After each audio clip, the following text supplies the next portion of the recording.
Good morning, Terrell here again. I'm rocking a mullet, and I'll show you how, well, this STI engine, I just got it together, but if you were to get an engine that was this blank, I'm going to show you kind of where everything goes.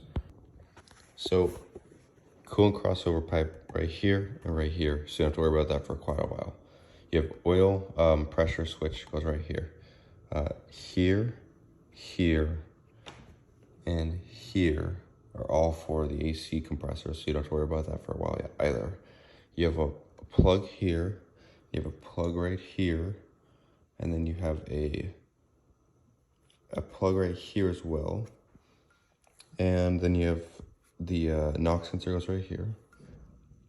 These two are both for the coolant pipe that goes to the back of the motor like that. Right here is for the lift, when you actually lift the motor into the car. And I think that about covers all of it. These two are the same. They're just, you plug them both off with basically bolts that come with the engine. And then of course the head stud holes. There's those three, and then three on the bottom. On the back, you have a plug hole right here. You're gonna put a cover on. A cover piece right here, and then you have a plug right there as well. And you have a plug right here as well. And then you have rear main seal, and the back is completely done.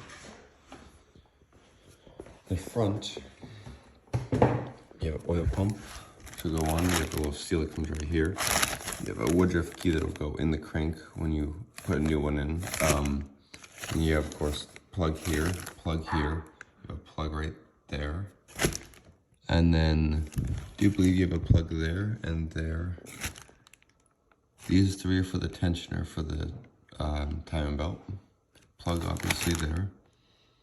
This is for time belt idler as well, and idler right here as well.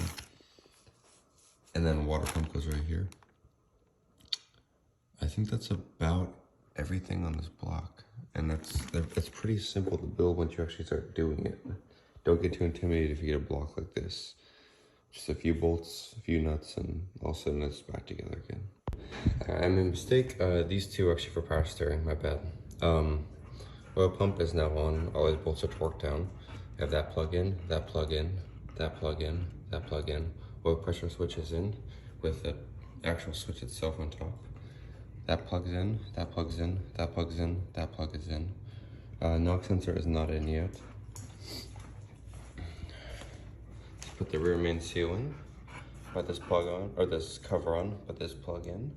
The plug behind this cover, and this on with silicone. And then obviously the oil pump with silicone.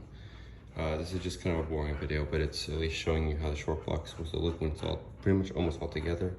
The next step is usually I put the flywheel on, but I don't have my gun with me, so I'm just going to put this on a stand in a minute. Flip it over. Also, there's a bolt in the basically in the oil pan area. You have to put to it's like the last one for the block halves. I'm gonna go put this on the stand and then install the head studs. Well, got the motor on the stand. All the head studs are in. Gorgeously sit nice and even on both sides. And the next video I'll do, I will put the heads on and the water pump, oil pan, and everything else. Probably do a time lapse so that I don't bore you with everything. But yeah, this thing should be running, I'm hoping this weekend, but I don't know, we'll see. Make sure everything goes as smoothly. These two headsets have been torqued down once before. But hopefully they will go nice and tight. Thank you for watching.